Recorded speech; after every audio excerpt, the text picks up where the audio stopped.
Article 19 हमने देख लिया था, वाक एवं अभिव्यक्ति की स्वतंत्रता के संबंध में, अन्य और भी जो अनुच्छेद 19 के तहत सम्मिलित थे। तो इसके संबंध में अगर किसी का कोई प्रश्न हो तो वो पूछ सकते हैं, और अन्यथा हम लोग आगे आर्टिकल देखते हैं। फिर अपराध के लिए दोष सिद्धि के संबंध में संरक्षण प्रदान करता है, मतलब कोई अगर कोई है तो उसके दोष सिद्धि के संबंध में, कन्विक्शन के संबंध में, protection of respect of conviction, तो दोष सिद्धि के संबंध में संरक्षण प्रदान करता है।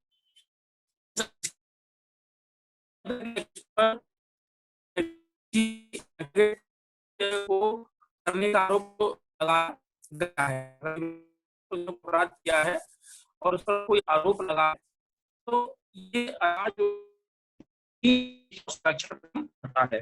तो पहला संरक्षण प्रदान करता है कार्यतर विधियों से संरक्षण। आर्टिकल 20(1) में कहा गया है कि पहला संरक्षण जो व्यक्ति को मिलेगा वो कार्यतर विधियों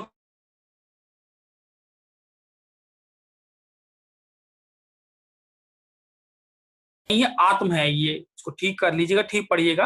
आत्म अभिशंसन से संरक्षण, मतलब इसका मतलब ये हो गया इंग्लिश में प्रोटेक्शन फ्रॉम सेल्फ इनक्रिमिनेशन। तो इसको हम एक एक करके डिस्कस करेंगे कि पहला क्या है। तो पहला ये कहता है कि कार्यतर विधियों से संरक्षण की बात करता है। तो ये कहता है कि किसी व्यक्ति को अपराध के लिए तब तक दोषी नहीं ठहराया जा सकता या तब तक उसको दोष सिद्ध नहीं किया जाएगा जब तक उसने कोई ऐसा कार्य ना किया हो जो उस कार्य को करते समय जो लागू विधि होगी उसके अधीन कोई वो अपराध है।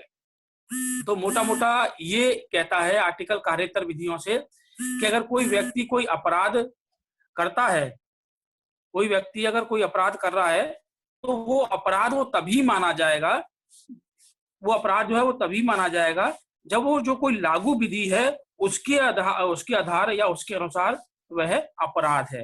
तो स्पष्ट रूप से आर्टिकल कार्यतर विधियों से संरक्षण ये प्रदान करता है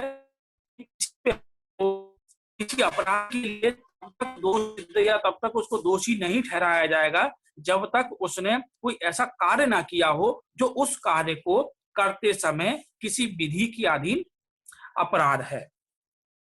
तो एक तरीके से ये विधियों का कार्यतर विधि जो है कार्य से इतर, इसका मतलब ये हो गया कि कोई ऐसी विधि जो उस दंड के अधीन उस दंड के तहत नहीं है या उसको दंड को करते समय लागू नहीं थी तो उसको एक तरीके से दंडित नहीं किया जा सकता है।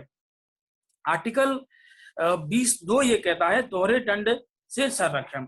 इसके अंतर्गत ये कहा गया है कि किसी व्यक्ति को एक ही अपराध के लिए एक से अधिक बार अभियोजित और दंडित नहीं किया जा सकता। मतलब उसको एक ही जो दंड जो अपने अपराध किया है, एक ही जो अपराध किया है उसके लिए उस पर ना तो दोबारा केस चलाया जा सकता है और ना उसको जो है दंडित किया जा सकता है। इसका आशय ये हो गया कि अगर कोई व्यक्ति ने अगर किसी व्यक्ति ने कोई मर्डर कर दिया, अगर किसी की हत्या कर दी है तो उसको जो है एक तरीके से एक बार कर देता है और एक बार उसको अगर फांसी की सजा मिल जाती है और जो है अगर वो दोबारा ऐसा कृत्य करता है और उसको दोबारा फांसी जो है दोबारा अगर वो जो है किसी की हत्या कर देता है तो ऐसा नहीं है कि उसको 2 बार फांसी की सजा दी जा सकती है।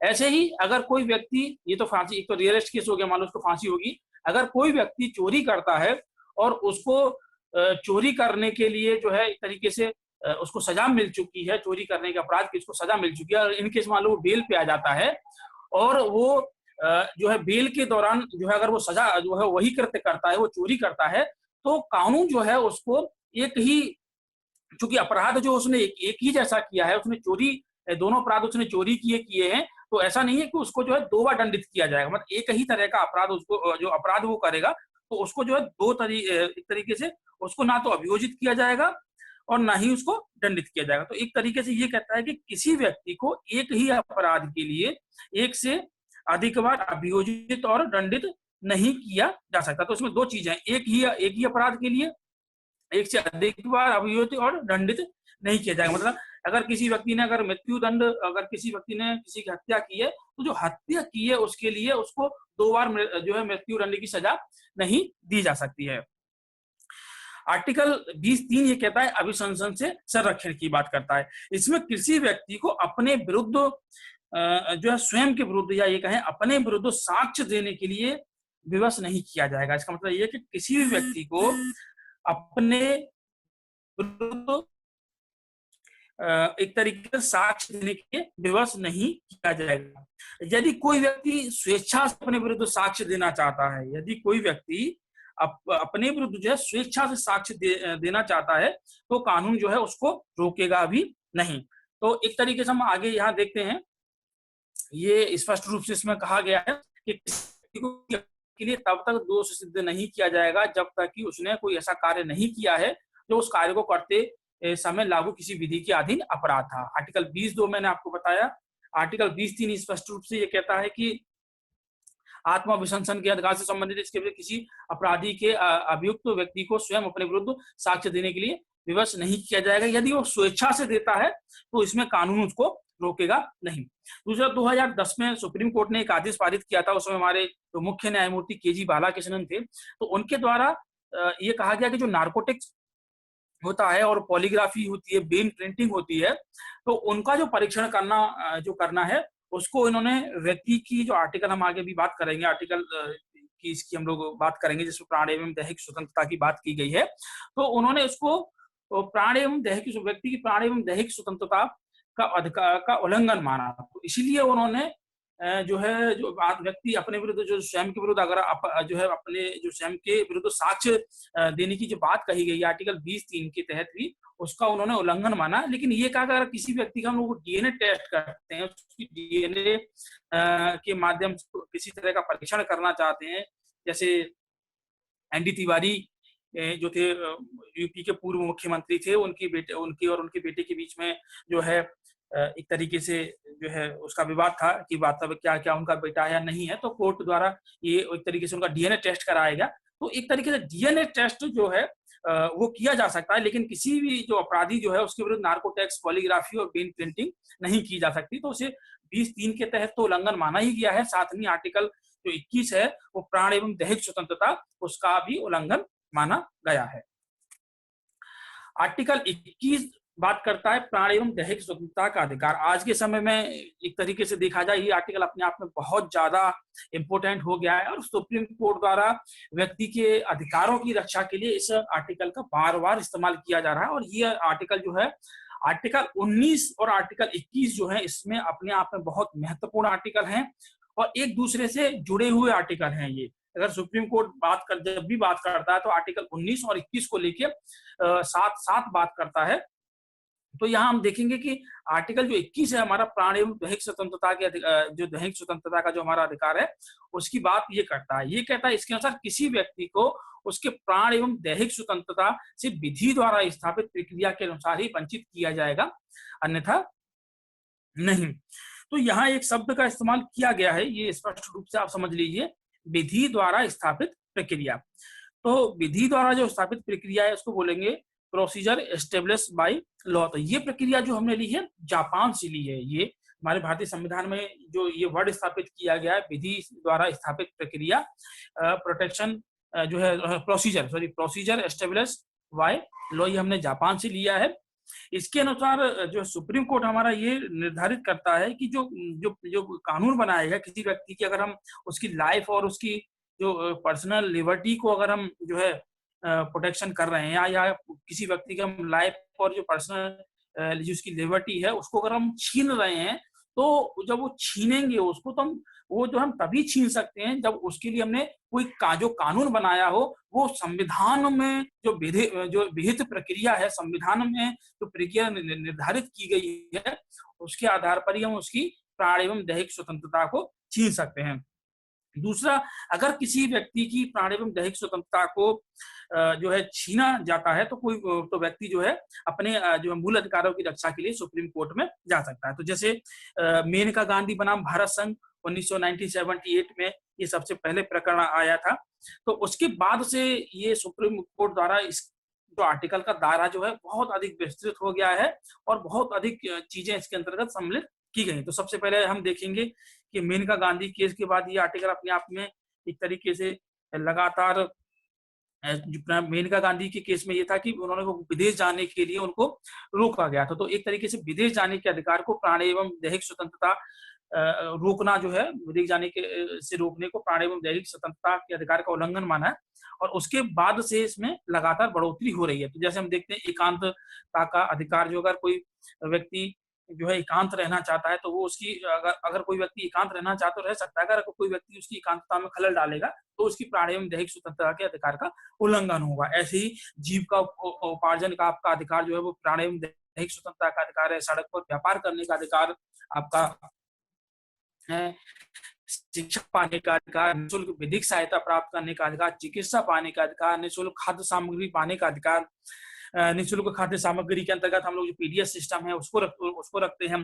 प्रदूषण मुक्त जल एवं वायु का अधिकार और धूम्रपान से निषेध अधिकार। जो सार्वजनिक स्थलों पर जो धूम्रपान होता है उसको भी प्राण एवं दैहिक स्वतंत्रता के अधिकार के तहत माना गया है। अगर हम आर्टिकल 19 का 19(1) का को जोड़े, जिसमें वाकई में व्यक्ति की स्वतंत्रता हमारी दी गई है, वहां पर जानने का अधिकार की बात कही गई थी। तो जानने के अधिकार से ही हमारा सूचना का अधिकार निकला है। तो आर्टिकल 21 के तहत जो है हमारी सुप्रीम कोर्ट ने सूचना के अधिकारों को भी व्यक्ति के प्राण एवं दैहिक अधिकारों के जो स्वतंत्रता है उसके अंतर्गत शामिल किया है। दूसरा, इसके अंतर्गत सुप्रीम कोर्ट ने ये कहा है कि जीवन जीने का अधिकार भी व्यक्ति का जो है वो उसकी प्राण एवं दैहिक स्वतंत्रता के अधिकार के अंतर्गत आता है। लेकिन किसी व्यक्ति को जो जीवन जीने के साथ में उसको मरने का जो अधिकार है वो उसकी प्राण एवं दैहिक स्वतंत्रता के अधिकार के अंतर्गत नहीं आता है। तो बहुत सारे ऐसे चीजें हैं जो इसके अंतर्गत सम्मिलित किए गई हैं। जैसे किसी व्यक्ति को आम जनता के समक्ष फांसी देने के विरुद्ध संरक्षण के अंतर्गत प्रदान किया जाए। किसी व्यक्ति को सार्वजनिक रूप से भारत में फांसी नहीं दी जा सकती है। गर्भ अवस्था के दौरान लिंग परीक्षण जो है उसको उसके लिए कोई भी महिला को एक तरीके से विवश नहीं किया जा सकता है, तो वो महिला के जीवन के अधिकार से संबंधित है। तो बहुत सारे आर्टिकल जो हमारी जो सामाजिक व्यवस्था के संबंध में या कहें या व्यक्ति को जो एक तरीके से उसकी जो व्यक्तिगत जीवन के लिए आवश्यक है उनको इसके अंतर्गत सम्मिलित किए गए। जैसे अगर हम बात करें शिक्षा का अधिकार की बात करते हैं या निःशुल्क विधिक सहायता, कानूनी सहायता की हम लोग बात करते हैं, आर्टिकल हम अभी आगे पढ़ेंगे। आर्टिकल जो है 39 का हमें निःशुल्क जो राज्य को जो है नीति निर्देशक तत्व के अंतर्गत पढ़ेंगे, उसमें अधिकार दिया गया है कि वो व्यक्तियों के निःशुल्क विधिक सहायता की व्यवस्था करे। चिकित्सा पाने का अधिकार, जैसे आप वो भी आर्टिकल हमारा जो हम नीति निर्देशक तत्व में निर्देश दिया गया। निःशुल्क जो खाद्य सुरक्षा पाने का अधिकार, अभी आप लोग देख रहे होंगे कोरोना वायरस के समय में सरकार द्वारा एक तरीके से सुबह व्यवस्था की जा रही है, लेकिन वो कल्याणकारी राज्य की तरफ से है। लेकिन ये एक तरीके से कानून, इसके लिए कानून है कि आपको वो निःशुल्क जो है खाद्य सामग्री पाने का भी अधिकार है। ऐसे ही प्रदूषण मुक्त जल एवं वायु का अधिकार है। साफ पानी, मतलब आपको ये आपका अधिकार है, साफ पानी जो है सरकार आपको उपलब्ध कराए। धूम्रपान निषेध, सार्वजनिक स्थलों पर धूम्रपान निषेध का अधिकार जो है आपकी प्राण एवं दैहिक स्वतंत्रता के अधिकार के अंतर्गत सम्मिलित है। तो बहुत सारी चीजें एक तरीके से इसका बहुत अधिक विस्तार हो गया है। अब हम बात करते हैं आर्टिकल 21(1) की। तो 21(1) से आप लोग बहुत अच्छी तरह से परिचित हैं, शिक्षा के अधिकार से संबंधित है। ये आर्टिकल जो है 86वें संविधान संशोधन 2002 द्वारा स्थापित किया गया था। क्योंकि 86वां संविधान संशोधन जो 2002 किया गया था, तो जिसमें एक तरीके से संविधान के द्वारा 3 जगह परिवर्तन किया गया। एक तो हमारे मौलिक अधिकारों में परिवर्तन किया गया, मतलब मौलिक अधिकार में आर्टिकल 21 का जोड़ा गया। हमारे नीति निर्देशक तत्व जो हमारे जो है उनके अंतर्गत भी एक आर्टिकल इसके अंतर्गत जोड़ा गया और हमारे मौलिक कर्तव्य जो है उसके अंतर्गत भी इसमें जोड़ा गया। तो मौलिक अधिकारों की हम लोग बात करें तो मौलिक अधिकारों में आर्टिकल 21 का जोड़ा गया, जिसमें यह कहा गया कि एक तरीके से राज्य जो है 6 से 14 वर्ष तक की आयु के सभी बालकों के लिए निःशुल्क और अनिवार्य शिक्षा उपलब्ध कराएगा। 6 से 14 वर्ष तक के बालकों के लिए निःशुल्क एवं अनिवार्य शिक्षा की व्यवस्था कराएगा। इसी को ध्यान में रखते हुए हमारी जो सरकार थी उसके द्वारा राइट टू एजुकेशन, क्योंकि अभी हमने देखा कि आर्टिकल जो हमारा 21 है, जो प्राण एवं दैहिक स्वतंत्रता का अधिकार है, वो जो है शिक्षा पाने के अधिकार का को भी उसमें सम्मिलित करता है। तो आर्टिकल 21(a) के तहत जो है जो हमारे जो मौलिक अधिकार बनाएगा, उसी के क्रम में सरकार द्वारा 2009 में जो निःशुल्क शिक्षा का जो अधिकार कानून है वो पारित किया, राइट टू एजुकेशन, सभी को शिक्षा का अधिकार पारित किया गया, जिसमें 6 से 14 वर्ष तक के बच्चों को निःशुल्क शिक्षा जो है सरकार के द्वारा दी जाती है। और साथ ही हमारे जो नीति निर्देशक तत्व है उसमें अनुच्छेद 45 जोड़ा गया, जिसमें राज्य द्वारा 6 वर्ष से मतलब जो है 6 वर्ष तक के बच्चों के लिए शिक्षा के अधिकार की बात की गई है। और आर्टिकल हमारा जो, अगर हम मौलिक कर्तव्यों की बात करें तो हम मौलिक कर्तव्य 51 का जो टा है सबसे आखिर में जो 11वां जो जोड़ा गया है, उसमें स्पष्ट रूप से 6 से 14 वर्ष तक के बालकों के लिए शिक्षा की व्यवस्था के लिए जो अभिभावक हैं उन पर कर्तव्य आरोपित किया गया। तो एक तरीके से आर्टिकल जो 86वां संविधान संशोधन द्वारा 21 का तो जोड़ा ही गया, और अन्य आर्टिकल भी जो है हर जगह जोड़े गए थे। अब हम बात करते हैं आर्टिकल 22 के तहत, जिसमें गिरफ्तारी और निरोध से संरक्षण की बात कही गई है। तो ये एक तरीके से protection against arrest and detention. तो गिरफ्तारी और निरोध के संरक्षण के इसके अंतर्गत दो तरह की गिरफ्तारियां की जाती हैं। ये व्यक्ति की अधिकार और स्वतंत्रता से संबंधित दो तरह की गिरफ्तारियां की जाती हैं। एक तो समान जो दंडिक जो विधि के अधीन की जाती है, और एक दूसरा निवारक निरोध विधि के अंतर्गत की जाती है। मतलब एक तो जो है सामान्य के तहत एक सामान्य प्रक्रिया होती है, अगर कोई व्यक्ति अपराध करता है तो उसके अंतर्गत उसको किया जा सकता है, और दूसरा निवारक निरोध के अंतर्गत किया जा सकता है। तो हम सामान्य दंड विधि के अंतर्गत बात करेंगे। तो इसके अंतर्गत कोई व्यक्ति को अगर कोई अपराध करता है, कोई व्यक्ति अपराध करता है, तो अगर उसको गिरफ्तार किया जाता है तो सबसे पहले इसके अंतर्गत उस व्यक्ति को गिरफ्तारी के कारणों को जानने का अधिकार होगा। कोई व्यक्ति को अगर गिरफ्तार किया जाता है तो सबसे पहले उसको ये जानने का अधिकार है कि उसको वो किन कारणों से उसको गिरफ्तार किया गया है। दूसरा, उस व्यक्ति को ये भी अधिकार प्राप्त होगा कि वह अपनी जो उसकी रुचि है, उसकी मतलब उसकी एक तरीके से वो अपनी रुचि के अनुसार किसी भी अधिवक्ता से परामर्श और बचाव का अधिकार उसको प्राप्त होता है। वो अपनी मर्जी से किसी भी अधिवक्ता, किसी भी वकील को अपने बचाव के लिए नियुक्त कर सकता है। जो है तीसरा पॉइंट ये कहता है कि 24 गिरफ्तारी के 24 घंटे के अंतर्गत, गिरफ्तारी के 24 घंटे के अंदर जो है उसको मजिस्ट्रेट के समक्ष जो है प्रस्तुत करना होगा व्यक्ति को। जैसे आप लोगों ने सामान्य तौर पर देखा होगा कि पुलिस अगर किसी व्यक्ति को गिरफ्तार किया जाता है तो थाने में ले जाके उसको बैठा लिया जाता है, और उसको 1 या 2 दिन बैठाए रखते हैं। लेकिन वो जो है उसके अनुच्छेद 21 के तहत, 22 के तहत जो है उसके मौलिक अधिकारों का उल्लंघन है। लेकिन क्योंकि बहुत से लोगों को ये ज्ञान नहीं होता है कि उनके मौलिक अधिकार क्या है वास्तविकता में, तो लोग जो है वहां बैठे रहते हैं, और जो एक तरीके से पुलिस प्रशासन जो प्रक्रिया है उसके द्वारा एक तरीके से उनके अधिकारों का हनन किया जाता है।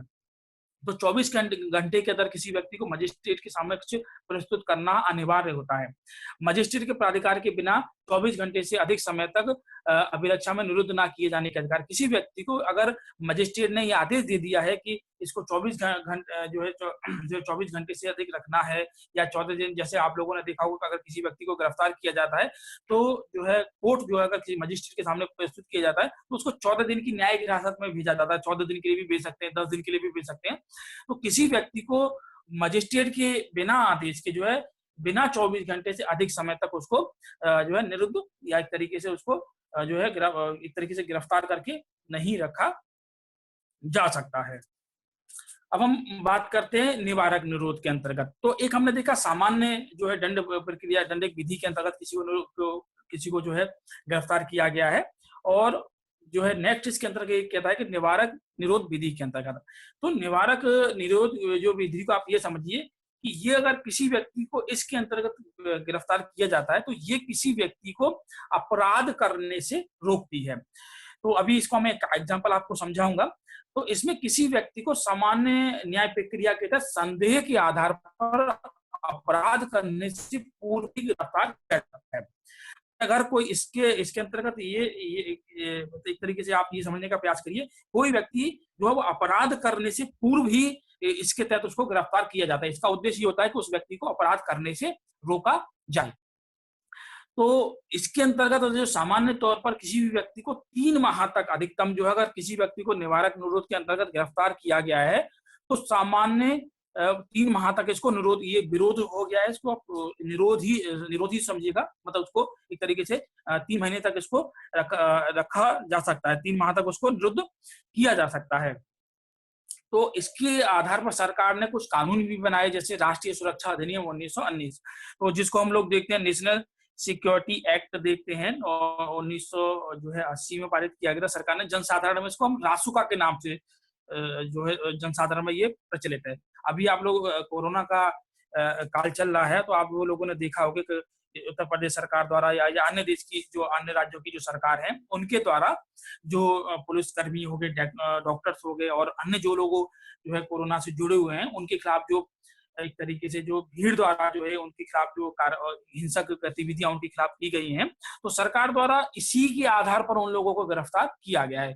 तो इसके अंतर्गत एक तरीके ये भी रासुका भी लगाया गया, क्योंकि इसमें किसी भी व्यक्ति को अगर गिरफ्तार किया जाता है तो अधिकतम 3 महीने तक उसको जो है 3 महीने तक उसकी उसकी बेल नहीं हो सकती, मतलब उसको 3 महीने तक सरकार जो है निरुद्ध कर सकती है। दूसरा, अगर ऐसा भी लगता है कि कहीं ऐसी जो है ऐसे लोग हैं जो देश की एकता, अखंडता या उसकी संप्रभुता के लिए खतरा पैदा करते हैं, या सांप्रदायिक या जातीय दंगों को जो है वो प्रेरित कर सकते हैं, तो उसके आधार पर भी किसी व्यक्ति को जो निवारक निरोध निधि के अंतर्गत जो है उसको निरुद्ध किया जा सकता है। इसको हम एक तरीके से ऐसे भी समझ सकते हैं, जैसे जम्मू कश्मीर, एक छोटा सा एग्जांपल आप जम्मू कश्मीर की तरह समझ लीजिए कि जम्मू कश्मीर में चाहे महमूदा मुफ्ती हो या फारूक अब्दुल्ला हो, तो उनको अगर जो है गिरफ्तार किया जाता है, जैसे अभी 5-6 महीने के लिए उनको जो है घर में ही एक तरीके से उनको नजरबंद किया गया था, तो वो कहीं हद तक निवारक निरोध के अंतर्गत ही उनको इस मतलब निवारक निरोध की जो विधि है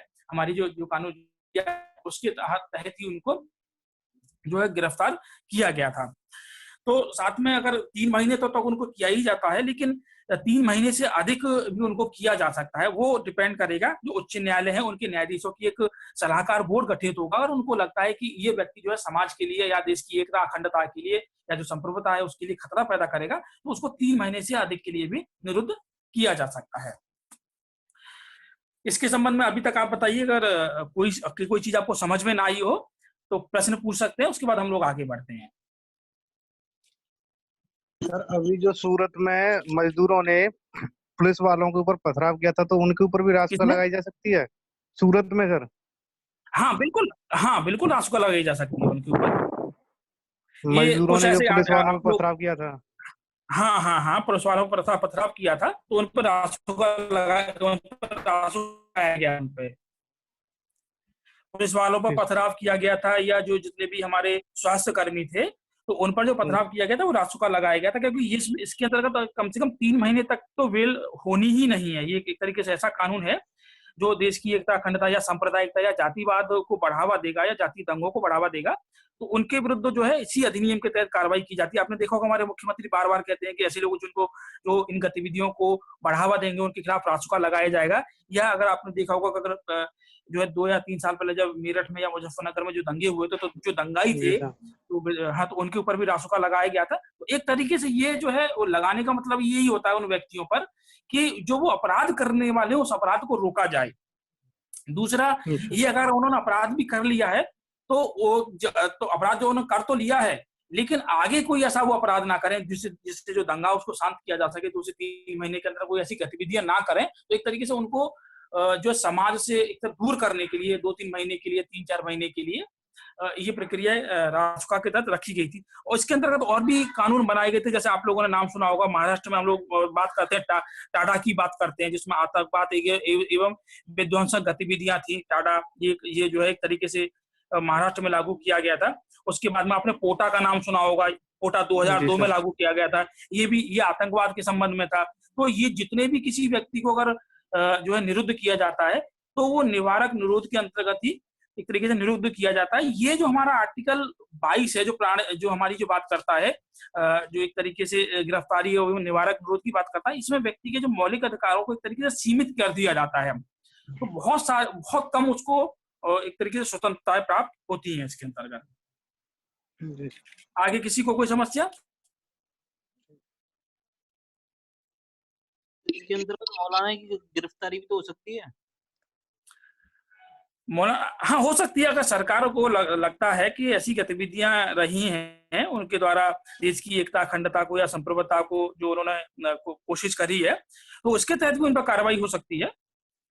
ये तो खैर सरकार पर डिपेंड करता है कि वो एक सामान्य प्रक्रिया जो न्यायिक प्रक्रिया है उसके तहत उनको करेंगे या उन पर रासुका के तहत करेंगे, ये सरकार पर डिपेंड करता है। वो उनकी परिस्थितियों के अनुसार ही ये लगाया जाता है किसी व्यक्ति पर।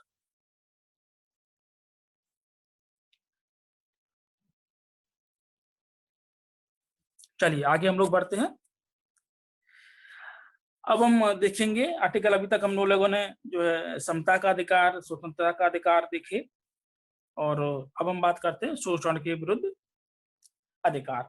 तो आर्टिकल 24 हमारा मानव दुर्व्यवहार और एक तरीके से व्यवहार हो गया है, इसको मानव दुर्व्यवहार पढ़िएगा आप लोग, और बलात्श्रम आदि के का निषेध करता है। आर्टिकल हमारा 24 जो है कारखानों आदि में बालकों के नियोजन पर रोक लगाता है। तो आर्टिकल खासकर आर्टिकल जो है, सॉरी ये 23 और 24 है, ये करेक्शन नहीं हो पाया इसमें, आर्टिकल 23 और 24 आगे आप पढ़िएगा। हाँ यहाँ ठीक है। तो आर्टिकल जो हमारा 23 है ये बहुत इंपॉर्टेंट आर्टिकल, 23 और 24, और खासकर 24 तो जरूर पूछा जाता है, क्योंकि ये जो आर्टिकल है, आर्टिकल 21 जो है वो भी बच्चों से संबंधित है, बालकों से संबंधित है, उनकी शिक्षा से संबंधित है। और आर्टिकल 24 जो है वो बालकों के एक तरीके से कारखाने में उनको नियोजन पर रोक लगाता है। तो आर्टिकल 23 हमारा ये कहता है कि मानव का दुर्व्यापार और बेगार तथा इसी प्रकार का अन्य बलात् जो श्रम जो होंगे वो निषेध होंगे और उनका उल्लंघन अपराध घोषित होगा। एक आर्टिकल और मैंने आपको बताया था, आर्टिकल 17 मैंने बताया था।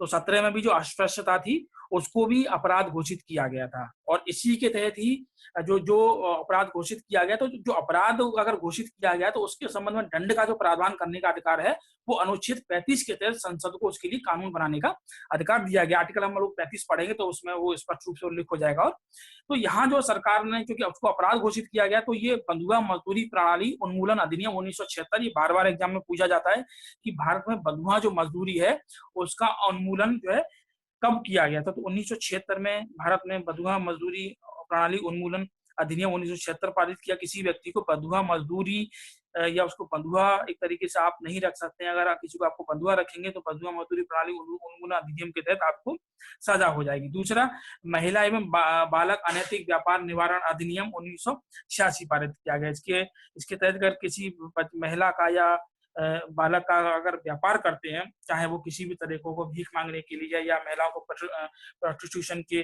का जो है उसके तौर पर अगर उनको जो खरीद फरोख्त की जाती है, तो एक तरीके से ये भी दंडनीय अपराध है। तो सरकार ने इन गतिविधियों को रोकने के लिए बंधुआ मजदूरी प्रणाली उन्मूलन अधिनियम 1976 और महिला एवं बाल अनैतिक व्यापार निवारण अधिनियम 1986, ये दो नियम सरकार ने पारित किए थे।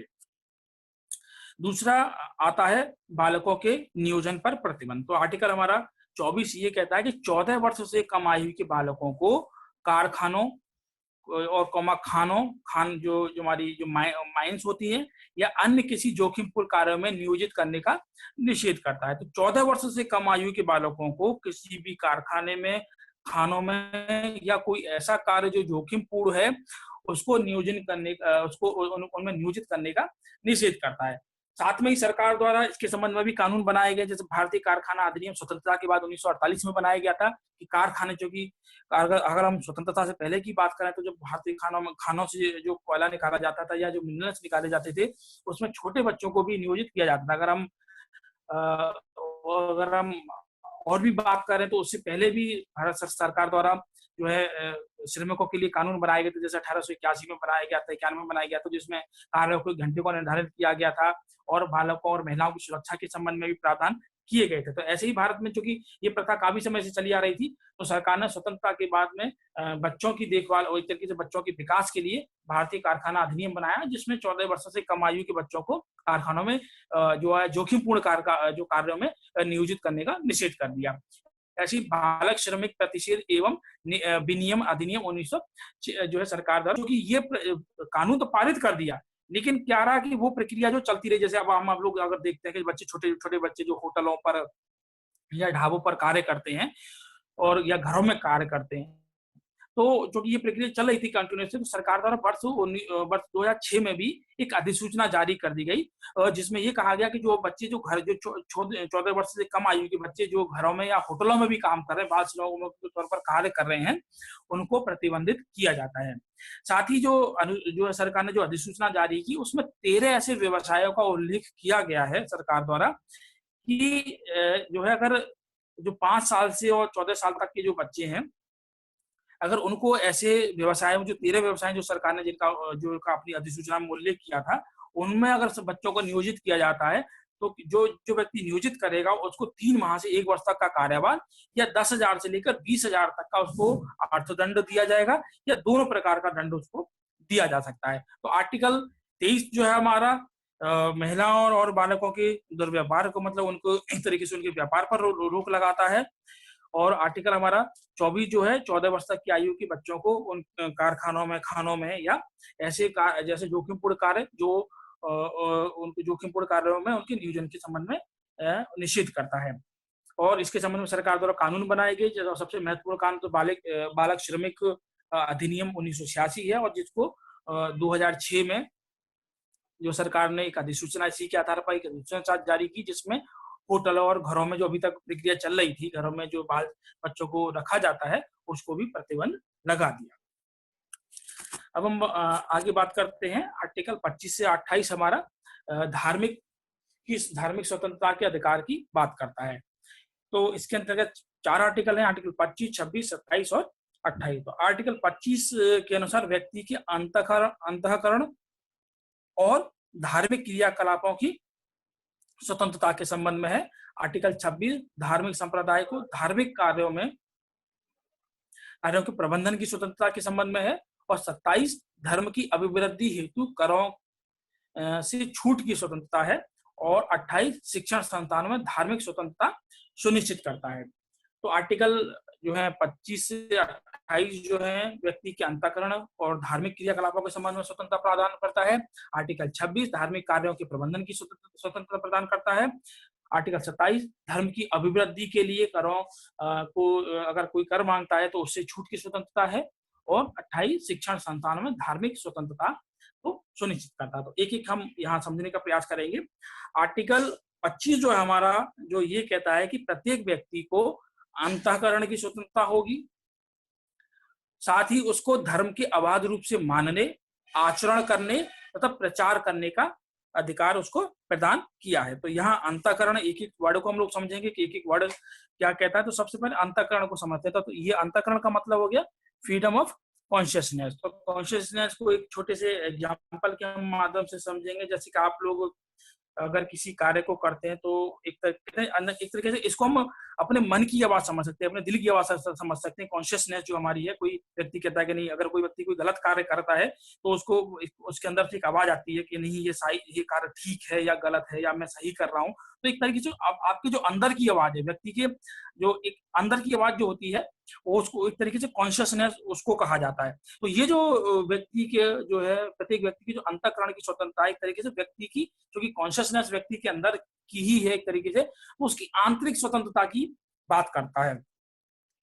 तो यहाँ आंतरिक स्वतंत्रता के से एक तरीके से ये हो गया कि आंतरिक जो अंतःकरण की जो व्यक्ति की स्वतंत्रता है, उसके अनुसार व्यक्ति अपनी इच्छा अनुसार अपने आराध्य के साथ संबंध स्थापित करता है। यहाँ इसका एक तरीके से ये हो गया कि भारत में प्रत्येक व्यक्ति को अपने धर्म की स्वतंत्रता है। अगर कोई व्यक्ति हिंदू धर्म अपनाना चाहे हिंदू धर्म अपना सकता है, मुस्लिम धर्म अपनाना चाहे मुस्लिम धर्म अपना सकता है। तो अगर किसी व्यक्ति को लगता है, अगर किसी व्यक्ति का हिंदू के तौर पर जन्म हुआ, अगर उसको उसके अंतःकरण की जो आवाज है, उसकी आंतरिक जो स्वतंत्रता है, उसका मन ये कहता है कि नहीं, मुझे हिंदू धर्म पसंद नहीं है, तो मुस्लिम धर्म अपनाऊंगा या मैं जो ईसाई धर्म अपनाऊंगा, तो वो अपनी अंतःकरण की स्वतंत्रता के आधार पर जो है एक तरीके से कोई भी धर्म एक तरीके से अपना सकता है। साथ ही अपनी इच्छा के अनुसार जो जिसकी वो पूजा करना चाहता है, चाहे वो हिंदू धर्म में किसी भी देवी देवता की पूजा करना चाहता है, अगर मुस्लिम तो अपने अल्लाह की, या ये कहें कि अपना अगर ईसाई है तो अपने जो है यीशु की, या अन्य जो सिख हैं तो जो उनकी गुरुबाणी है उसकी पूजा करना चाहता है। तो जो उसके आराध्य हैं उनके साथ वो अपनी किसी भी तरह का अपनी जो अंतःकरण की उसकी आंतरिक जो स्वतंत्रता है उसके साथ जो है वो संबंध स्थापित कर सकता है। नेक्स्ट बिंदु ये कहता है धर्म के अबाध रूप से मानने। तो यहाँ जो तात्पर्य एक तरीके से खुल के जो मानने का तात्पर्य ये हो गया, धर्म को अबाध रूप से मानने, कि आपकी जो अपने धर्म में जो आस्था है, जहाँ कोई भी धर्म अपनाते हैं तो अपनाते हैं, और जो धर्म में जो आपकी आस्था है और विश्वास, कि आप घोषणा कर सकते हैं भाई मैं हिंदू धर्म अपनाता हूँ या मुस्लिम धर्म अपनाता हूँ, तो हिंदू धर्म में वास्तविकता में मेरी आस्था है और मैं उसमें विश्वास करता हूँ, तो उसकी घोषणा आप कर सकते हैं। ये एक तरीके से ये ऐसा नहीं है कि आपको कोई डर है या वहम है तो उसके आधार पर आप घोषणा नहीं कर सकते, नहीं कि या ये कहें कि अगर किसी का दबाव है उसके आधार पर आप घोषणा नहीं करते, आप स्वतंत्र रूप से एक तरीके से अपने धर्म की घोषणा कर सकते हैं कि हाँ मैं हिंदू धर्म को या मैं मुस्लिम धर्म को या सिख या ईसाई धर्म को मानता हूँ, और उसके जो विश्वास है उनमें मैं उसके प्रति भी मैं आस्था रखता हूँ, उनको उनमें विश्वास प्रकट करता हूँ। दूसरा आचरण करने की, तो यह आचरण करने का मतलब ये होगा कि जो धर्म से जुड़े हुए कर्म कांड जो भी हैं, उनके जो कर्तव्य हैं, उसके धार्मिक विश्वास है। अगर आप हिंदू धर्म को मानते हैं तो जो पूजा पाठ हिंदू धर्म में जो विधि विधान पूजा पाठ जो दिए गए हैं, और हिंदू धर्म के अनुसार जो कर्तव्य पालन जो निर्धारित किए गए हैं, या जो धर्म में जो विश्वास प्रकट किया जाता है, उनको आपको मानने, उनका आचरण करने की आपको स्वतंत्रता है। और धर्म का प्रचार करने की स्वतंत्रता, आपको अपने धर्म के प्रचार करने की स्वतंत्रता। आप लोगों ने देखा हो, चाहे हिंदू धर्म हो या मुस्लिम धर्म में हो, सभी धर्म अपने अपने धर्मों का प्रचार करते हैं। जैसे ईसाई धर्म हो गया, और चाहे इसके अंतर्गत धर्म के प्रचार के अंतर्गत आपने देखा होगा, चाहे धार्मिक यात्राएं निकालना या धार्मिक यात्रा निकालना, मतलब जिस तरीके से भी आप अपने धर्म का प्रचार करना चाहते हैं, तो वो आपको पूरी तरीके से स्वतंत्रता प्रदान की गई है। तो एक तरीके से जो हमारा आर्टिकल 25 जो है वो धर्म के संबंध में बहुत विस्तृत व्याख्या करता है। अगर अंतःकरण की स्वतंत्रता लेके अपने धर्म को अबाध रूप से मानने, उसका आचरण करने और प्रचार करने की स्वतंत्रता प्रदान करता है। लेकिन साथ में जो कि बात कही गई है प्रचार करने की स्वतंत्रता के संबंध में, एक विवाद की स्थिति उत्पन्न हो गई कि इसमें यह कहा गया कि किसी भी व्यक्ति को जो है जो विचार करने का के अंतर्गत, इसके अंदर ये भी सम्मिलित होता है कि आप अपने जो धार्मिक विचार हैं उनको दूसरों के समक्ष प्रकट कर सकते हैं, और साथ में दूसरे को अपने धार्मिक विचार जो जो धर्म आपने अपनाया है उसको मानने के लिए समझा बुझा भी सकते हैं। लेकिन साथ में इसमें ये भी एक विवाद की स्थिति उत्पन्न हो गई कि आप जो है किसी व्यक्ति को जो है लालच या दबाव के आधार पर उसके धर्म परिवर्तन के लिए प्रेरित नहीं कर सकते हैं। क्योंकि अगर हम देखें कि भारत में जो ईसाई लोग आए थे, अगर बात करें तो उनके द्वारा एक तरीके से धर्म और लालच या दबाव के आधार पर जो है हिंदू जो लोग थे उनको जो है ईसाई बनाने का प्रयास किया गया। और ऐसे ही प्रयास जो 1990-91 के आसपास में ईसाई लोगों द्वारा किए गए थे, और स्वतंत्रता से पहले तो ये प्रयास जो है किए गए थे। 1813 के चार्टर एक्ट के माध्यम से ईसाइयों को भारत में जो धर्म प्रचार की छूट प्रदान की गई थी, तो उसी का उन्होंने लाभ एक तरीके से भारत में उठाया। लेकिन सुप्रीम कोर्ट ने ये कहा कि धर्म की स्वतंत्रता का मतलब ये नहीं है कि आपको धर्म प्रचार करने का मतलब ये नहीं है कि आप जो है दूसरे व्यक्ति को धर्म परिवर्तन उसको धर्म परिवर्तन को आप बढ़ावा दें। तो इसका मतलब ये हो गया कि आपको अपने धर्म को मानने की स्वतंत्रता है, किसी व्यक्ति को समझाने बुझाने और अपने धर्म की जो क्रिया है और जो कर्मकांड है, कर्तव्य पालन है, उनको आप व्यक्ति को बता सकते हैं, समझा बुझा सकते हैं, लेकिन किसी व्यक्ति पर आप दबाव डालकर या उसको लालच देकर उसके धर्म का परिवर्तन नहीं करा सकते। तो धार्मिक स्वतंत्रता के अधिकार के अंतर्गत किसी व्यक्ति को जो है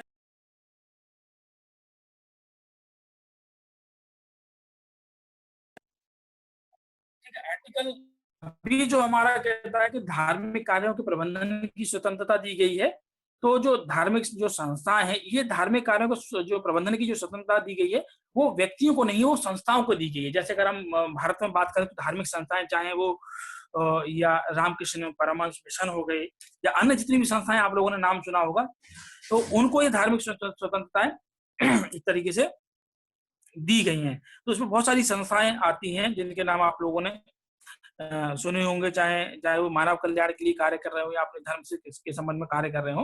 तो इसमें ये कहा गया कि ये जो स्वतंत्रता है वो व्यक्ति को नहीं बल्कि जो धार्मिक संप्रदाय हैं उनको दी गई है। तो इसके अंतर्गत धर्म और प्रयोजन के लिए संस्थाओं की स्थापना पोषण, तो धार्मिक कार्य के संबंध में और जो चैरिटेबल ट्रस्ट जो होते हैं उनकी स्थापना की आपको स्वतंत्रता दी गई है। और जो संस्थाएं और जो आपको अपनी जो चैरिटेबल ट्रस्ट जो स्थापित करेंगे उनको अपने धर्म विशेष कार्यों के प्रबंधन की स्वतंत्रता होगी। साथ ही जो जो संस्थाएं आप लोग अपने धर्म की जो धर्म जो संप्रदाय की आप जो संस्थाएं स्थापित करोगे, धार्मिक कार्यों के प्रबंधन के लिए जो संस्थाएं स्थापित करोगे, उनको संपत्ति जो चल अचल संपत्ति या जंगम और स्थावर का मतलब यही है, चल और अचल संपत्ति के उसका अर्जन आप कर सकते हैं, उसका स्वामित्व आप रख सकते हैं और विधि के अनुसार उसका आप प्रशासन कर सकते हैं। तो विधि के प्रशासन के अनुसार का मतलब जो कानून जो द्वारा जो विधि निर्धारित की गई है उसके आधार पर ही आप उनका प्रशासन कर सकते हैं। तो एक तरीके से आर्टिकल 26 जो है हमारा धार्मिक जो हमारी जो संस्था है, धार्मिक कार्यों की जो संलग्न जो संस्थाएं हैं उनके प्रबंधन की स्वतंत्रता प्रदान करता है। वो उनको धार्मिक संस्थाओं की स्थापना करने की स्वतंत्रता देता है, साथ ही उनको अपने धार्मिक कार्यों के प्रबंधन की स्वतंत्रता देता है, उनके संपत्ति की अर्जन की स्वतंत्रता देता है, उनके स्वामित्व की स्वतंत्रता देता है और विधि के अनुसार जो उन्होंने संस्था का जो निर्माण किया है और जो चैरिटेबल ट्रस्ट का निर्माण किया है उसके प्रशासन का भी उनको अधिकार देता है। आर्टिकल 27 हमारा ये कहता है कि धार्मिक अभिवृद्धि हेतु कर से मुक्ति। इसका मतलब ये हो गया कि किसी भी व्यक्ति को या ये कहें कि सरकार जो है किसी भी व्यक्ति को कोई ऐसा कर देने के लिए बाध्य नहीं किया जाएगा जिसकी ऐसे किसी धर्म विशेष या धार्मिक संप्रदाय की अभिवृद्धि के लिए किया जाएगा। इसका मतलब ये होगा कि कोई भी व्यक्ति को किसी धर्म विशेष की अभिवृद्धि के लिए कर देने के लिए बाध्य नहीं किया जाएगा। तो यहाँ एक स्पष्ट रूप से इस शब्द का उल्लेख किया है कर का, या कर का उल्लेख किया गया, मतलब टैक्स, जो कर का मतलब टैक्स हो गया। तो आप टैक्स नहीं दे सकते, शुल्क आप दे सकते हैं। शुल्क का मतलब शुल्क अलग चीज है और टैक्स अलग चीज होती है। टैक्स और शुल्क दो अलग चीज है। टैक्स का मतलब ये हो गया कि जो होता है एक तरीके से जो टैक्स आप जो सरकार वसूल करती है जो बिना सेवा के एक तरीके से ये अनिवार्य है। जैसे हम लोग इनकम टैक्स देते हैं तो वो इनकम जो हमारी इनकम होती है उस पर लगता है, जबकि शुल्क जो है वो किसी सेवा के बदले दिया जाता है। तो यहाँ स्पष्ट रूप से सरकार द्वारा जो हमारे संविधान में उल्लेख किया गया है, कर के लिए तो आपको बाध्य नहीं किया जाता, लेकिन अगर कोई संस्था जो है, धार्मिक संस्था जो है, अगर वो आपसे कोई शुल्क लेती है तो वो है जो आपकी आर्टिकल जो जिसमें जो एक तरीके से धार्मिक अभिवृद्धि हेतु कर से मुक्ति का जो आपको अधिकार दिया गया है उसका आपकी इसका उल्लंघन नहीं माना जाएगा। तो आपने देखा होगा बहुत सी जो संस्थान जो धार्मिक अपने जो संप्रदाय हैं वो अपने जो एक तरीके से अपने धार्मिक की अभिवृद्धि के लिए या जो उससे धर्म के जो लोग हैं उनकी अभिवृद्धि के लिए शुल्क लगाते हैं, लेकिन वो कर की वसूली नहीं कर सकते हैं। आर्टिकल 28 ये कहता है कि राज्य जो है से पोषित जो शिक्षण संस्थानें होंगी उनमें जो धार्मिक शिक्षा दिए जाने का निषेध किया गया। मतलब ऐसी संस्थानें जो राज्य के द्वारा एक तरीके से उनको ग्रांट दी जाएगी, जो राज्य निधि से पोषित होंगी, पूर्णतः पोषित होंगी, उनमें धार्मिक शिक्षा नहीं दी जा सकती है। साथ ही ये कहता है कि किसी व्यक्ति को राज्य से सहायता प्राप्त या अन्य निधि से सहायता प्राप्त शिक्षण संस्थानों में दी जाने वाली धार्मिक शिक्षा में भाग लेने या उनमें दी जाने वाली धार्मिक उपासनाओं में उपस्थित होने के लिए बाध्य नहीं किया जाएगा। तो आर्टिकल 28 जो स्पष्ट रूप से उल्लेख करता है कि ऐसी संस्थाएं जो राज्य निधि से जो पोषित हैं या राज्य द्वारा उनको जो है पैसा दिया जाता है उन संस्थान को, तो उनमें जो दी जाने वाली धार्मिक जो शिक्षा है उसमें भाग लेने के लिए किसी व्यक्ति को बाध्य नहीं किया जा सकता है। लेकिन साथ में ये भी कहता है कि यदि उस व्यक्ति ने या वो व्यक्ति अवयस्क है, मतलब अगर वो जो है 14 साल से ये जो है नीचे की उम्र का है, या अब हमारे यहाँ वयस्क की जो परिभाषा है उसके अनुसार अगर वो है तो, और उसके संरक्षक ने ये अनुमति दे दी है, ये सहमति दे दी है कि वो धार्मिक शिक्षा में भाग ले तो या धार्मिक उपासना में भाग ले, तो ऐसी स्थिति में उसको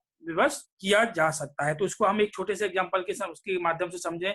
चाहे अगर कोई जो है बहुत से जो संस्थान होते हैं उनमें चाहे जो छोटे छोटे बच्चों के जो संस्थान होते हैं, जैसे हम शिशु मंदिर हम लोग कह सकते हैं, क्योंकि जो शिशु मंदिर एक तरीके से हिंदू जो है उनके ही ज्यादा चल रहे हैं। अगर उनमें अगर ये धार्मिक, क्योंकि वो राज्य द्वारा पोषित है, अगर वो राज्य से कोई निधि प्राप्त कर रहे हैं, पूर्णतः राज्य द्वारा पोषित है, अगर उनमें कोई जो धार्मिक उपासना की जाती है और धार्मिक अगर शिक्षा दी जाती है तो किसी अगर अन्य धर्म का कोई व्यक्ति उसमें है तो उसको बाध्य नहीं किया जा सकता है। लेकिन अगर कोई व्यक्ति जो है अगर वो स्वेच्छा से सम्मिलित होना चाहे या अगर वो अवयस्क है तो और उसके संरक्षकों ने अनुमति दे दी है तो उसको बाध्य किया जा सकता है। तो एक तरीके से यहाँ हम लोग देखें तो हमने आज आर्टिकल 19 से लेके और 1900 से लेकर आर्टिकल 28 तक समझे, जिसमें स्वतंत्रता का अधिकार और धार्मिक और साथ में शोषण के विरुद्ध अधिकार और धार्मिक स्वतंत्रता का अधिकार लोगों ने देखा। नेक्स्ट क्लास में हम लोग शिक्षा और संपत्ति संबंधी अधिकार देखेंगे और हमारे जो आर्टिकल 32 देखेंगे और 33 और 35 देखेंगे। तो एक दिन की क्लास और है आपकी। इस संबंध में आपको कोई प्रश्न पूछना हो तो आप पूछ सकते हैं। Hello sir. हाँ बताइए सर, जो आर्टिकल 27 में आपने बताया सर, जैसे कोई चैरिटेबल है सर, कोई संस्थान है, धार्मिक संस्थान, तो उसके सर जो जितनी भी संपत्ति इकट्ठा कर ले सर वो, तो उसके तो कोई सरकार पूछताछ नहीं कर सकती है, कोई उपबंध नहीं उसके लिए? मतलब सर ऐसे बड़े बड़े संस्थान है सर ना, जैसे बाबा रामदेव के ले लीजिए सर, या जय गुरुदेव के, सर इनके अपने के नाम से सर करोड़ों रुपए जमा किए रहते हैं सर, तो उसमें सरकार को कोई उपबंध नहीं कि इतने करोड़ तो जमा कर सकते हैं, कोई पूछताछ नहीं कर सकता इसके तहत?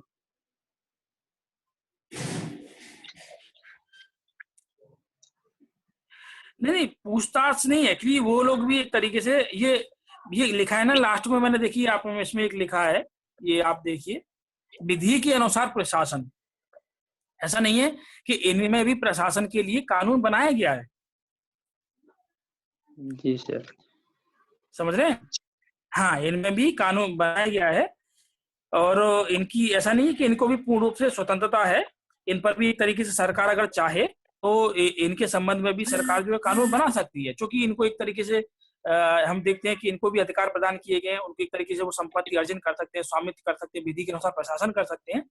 तो अगर सरकार चाहे तो कर सकती है, कानून बना सकती है, लेकिन चूंकि एक तरीके से मूल अधिकार है और अभी तक संविधान में ऐसी कोई एक तरीके से अभी कोई जरूरत पड़ी नहीं है, तो ये कर सकते हैं इसको। जैसे अगर हम एक छोटा सा एग्जांपल लें, जैसे अलीगढ़ मुस्लिम यूनिवर्सिटी हो गई, ठीक है ना, क्योंकि अलीगढ़ मुस्लिम यूनिवर्सिटी को एक तरीके से हमारी संसद के द्वारा ही स्थापित किया गया है, तो उसको धार्मिक कार्यों के प्रबंधन की स्वतंत्रता नहीं होगी। मतलब एक तरीके से ये कहें कि जो संस्थाएं जो है, संसद ने अगर किसी कानून के तहत निर्माण करी है, हमारी संसद ने किसी कानून के तहत उनको निर्माण किया गया है, तो उनको धार्मिक एक तरीके से धार्मिक कार्यों के प्रबंधन की उनको स्वतंत्रता नहीं होगी। क्योंकि मुस्लिम यूनिवर्सिटी है वो अल्पसंख्यक संस्थान जो है अपने आप में है, तो उनको और एक विशेष धर्म के व्यक्ति एक विशेष संप्रदाय के लिए ही एक तरीके से उनके हितों के लिए वो कार्य करती है, लेकिन वो धार्मिक कार्यों के प्रबंधन की स्वतंत्रता उसको नहीं है। लेकिन जो संस्थाएं, ये जो चैरिटेबल जो ट्रस्ट स्थापित की जाती है, यहाँ चैरिटेबल ट्रस्ट का भी मैंने बात करी है, चैरिटेबल जो पूर्ण प्रयोजन के लिए स्थापित की जाती है, वो विधि के अनुसार ही स्थापित की जाती है और उनका विधि के अनुसार उनका संचालन किया जाता है।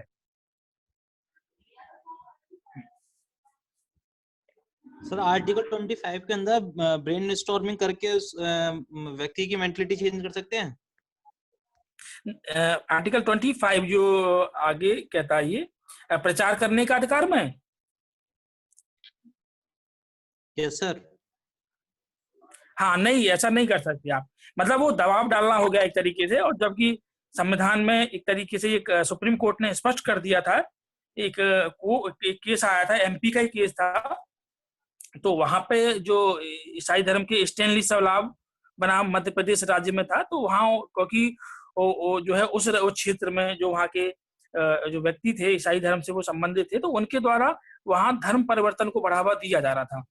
तो और ये केस वहां पहुंचा तो उन्होंने कहा कि मुझे तो अपने धर्म को प्रचार करने का अधिकार है। अभी तक ये स्पष्ट नहीं था कि लालच या दबाव के आधार पर कर सकते हैं, प्रेरित कर सकते हैं, क्योंकि तो सुप्रीम कोर्ट ने ये कहा कि आप प्रचार करने की आपको स्वतंत्रता है, आप समझा बुझा सकते हैं किसी व्यक्ति को, लेकिन आप जो है जैसे कि कुछ ऐसे धर्म हाँ, हैं जिसमें कुछ ऐसी बातें हैं जो कि समाज के लिए कुछ शोभनीय नहीं है, तो क्या वो अपने उस धर्म की बातों का प्रचार कर सकते हैं सामूहिक रूप से? जैसे कोई भी एग्जांपल आप दीजिए। जैसे कि मैं अगर मोमडन कम्युनिटी की बात करूं तो उनके एक धर्म में कहा गया है कि स्त्री दासी है, इसका उपयोग करो और उसको फेंक दो। किसका? स्त्री एक दासी है, इसका उपभोग करके इसको फेंक दो। नहीं, ये धर्म की स्वतंत्रता के आधार पर नहीं है, ये अलग चीज है। ये सर इनके धर्म में ही दिया हुआ है जो नहीं, ये धर्म नहीं, ये आपकी ये धार्मिक स्वतंत्रता नहीं है। ये आपकी जो धर्म से संबंधित जो कर्म कांड है और धर्म के जो कर्तव्य है और जो आपके विश्वास है उनके आधार पर है। ये एक्चुअली अलग चीज है। वो आप जो बात कर रहे हैं वो धर्म, वो एक्चुअली वो धर्म नहीं है, वो धर्म चीज नहीं है। क्योंकि और दूसरी और एक चीज और जो है, अगर हम ये बात करें, हम धर्म की बात कर रहे हैं, अगर हम आगे आप मौलिक कर्तव्य पढ़ेंगे तो मौलिक कर्तव्य जो हमारा, मैं आपको बताऊंगा, उसमें स्पष्ट रूप से कहा गया है कि ऐसी प्रथाएं, समझ रहे हैं, ऐसी प्रथाएं जो स्त्रियों के मान सम्मान की विरुद्ध हैं उनको रोका जाए।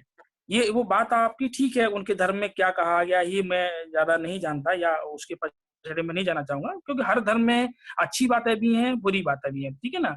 और ये जो धर्म को भी, कोई भी धर्म जो है वो बुरा नहीं है। और सबसे बड़ी बात जो है ये डिपेंड करता है कि धर्म की व्याख्या करने वाले पर। अगर हम लोग बात करें, जैसे आप लोग अगर आप हिंदू धर्म से जुड़े हैं तो आप लोग देखते होंगे भगवत कथा होती है, गीता होती है, तो जितने भी आचार्य हैं वो सब उसकी व्याख्या अपने आधार पर काम करते हैं और समसामयिक जो जो जो व्यवस्था है उसके आधार पर करते हैं, ठीक है ना। ऐसे ही अगर मुस्लिम धर्म की बात करें, हाँ, ऐसे ही हम मुस्लिम धर्म की बात करें, हाँ, तो उनके यहाँ भी जो आप देखते हैं मौलवी जो हैं, या जैसे अगर हम जमात की बात करें, अभी जमात का भी मुद्दा काफी होता हुआ है, तो ये संस्थाएं क्या है, ये धार्मिक संस्थाएं हैं, तो जिनका उद्देश्य एक तरीके से जो उनकी जो धार्मिक गतिविधियां, जो उनके धर्म ग्रंथों में जो कहा गया है वो उनको लोगों को समझाना। तो जितने एक तरीके से विचारक होंगे उतने ही धर्म की जो अंदर जो किताबें जो लिखी गई हैं उनको अपने विचारों के अनुसार वो लोग ढालते हैं। तो उसका एक तरीके से वो सही पक्ष भी प्रस्तुत कर सकते हैं और अपने अनुसार उसका गलत पक्ष भी प्रस्तुत कर सकते हैं। आर्टिकल 28 के अंदर एक चीज पूछनी थी, जब जैसे कि आप कह रहे थे कि ये इंस्टीट्यूट बनाती है जो स्टेट फंडेड होती है या फिर सेंट्रल फंडेड होती है, तो जैसे जेएनयू की बात करते हैं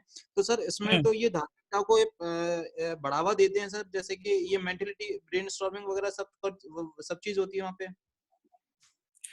नहीं, ऐसा नहीं है। जेएनयू में आप जैसे कि कोई भी हिंदू फेस्टिवल नहीं आप सेलिब्रेट कर सकते, ठीक है, और वो लोग अपने सारे फेस्टिवल सेलिब्रेट वगैरह करते हैं। नहीं, धार्मिक कार्यों के प्रबंधन की स्वतंत्रता नहीं है। वो स्पष्ट रूप से आप कोई ऐसा आप जो धर्म के प्रचार के लिए या उसके प्रबंधन के लिए नहीं कर सकते। फेस्टिवल की बात अलग है, आप अगर हिंदू है तो हिंदू भी मनाते होंगे, मुस्लिम है तो मुस्लिम भी मनाते होंगे, ऐसा तो नहीं है कि बैन कर दिया जाएगा उनको। ऐसा नहीं होता जेएनयू में, और टोटली ब्रेनस्टॉर्मिंग वगैरह होती है, और मतलब ऐसा नहीं है, ऐसा नहीं है। वो तो एक्चुअली हम लोगों को, अभी देखो, हम शायद हम लोगों के पास जो चीजें आती है वो वास्तविकता में तो आ नहीं पाती। जो ट्विटर, फेसबुक और सबसे ज्यादा जो व्हाट्सएप जो यूनिवर्सिटी जो चल रही है उसके माध्यम से सूचना कर रही है। दूसरा, ये आर्टिकल स्पष्ट रूप से आपको जो 19 में जो स्वतंत्रता दी गई है, लेकिन उसके साथ में कुछ निर्बंध भी लगाए गए हैं। आपको जो आपकी जो स्वतंत्र व्यापार जो करने का अधिकार है वो कुछ निर्बंधों के तहत आप कोई ऐसा व्यापार नहीं करेंगे जिससे जो है एक लोक व्यवस्था भी प्रभावित हो। ये एक केस भी आया था कि अगर इसको देखा जाए तो हरिद्वार में, जो कि पवित्र जो है हिंदू धार्मिक स्थल है, और वहां पर अंडों की बिक्री और मांस की बिक्री के लिए विरोध किया था। तो ये केस जो सुप्रीम कोर्ट में पहुंचा तो सुप्रीम कोर्ट ने कहा कि जो है आपको व्यापार करने का अधिकार तो है, क्योंकि इसमें धार्मिक व्यक्तियों की धार्मिक भावनाएं भी आहत हो रही हैं और एक तरीके से जो लोक व्यवस्था है उसका प्रश्न भी उठ गया। तो वहां पर उसके बाद सरकार ने वहां पर अंडे, मांस, मच्छी जो भी होती है उसकी बिक्री पर रोक लगा दी, ठीक है ना। तो ऐसे ही आर्टिकल 15 भी ये कहता है कि आप धर्म के आधार पर विभेद नहीं कर सकते। तो उस व्यक्ति के खिलाफ जो कार्रवाई की गई है वो एक तरीके से प्रशासनिक कार्रवाई है, लेकिन वो जो है हमारे जो मौलिक अधिकार है, एक व्यक्ति को जो धर्म के आधार पर विभेद का जो निषेध करता है उसका भी स्पष्ट रूप से उल्लंघन करता है। समझ में? ठीक है सर, थैंक यू सर।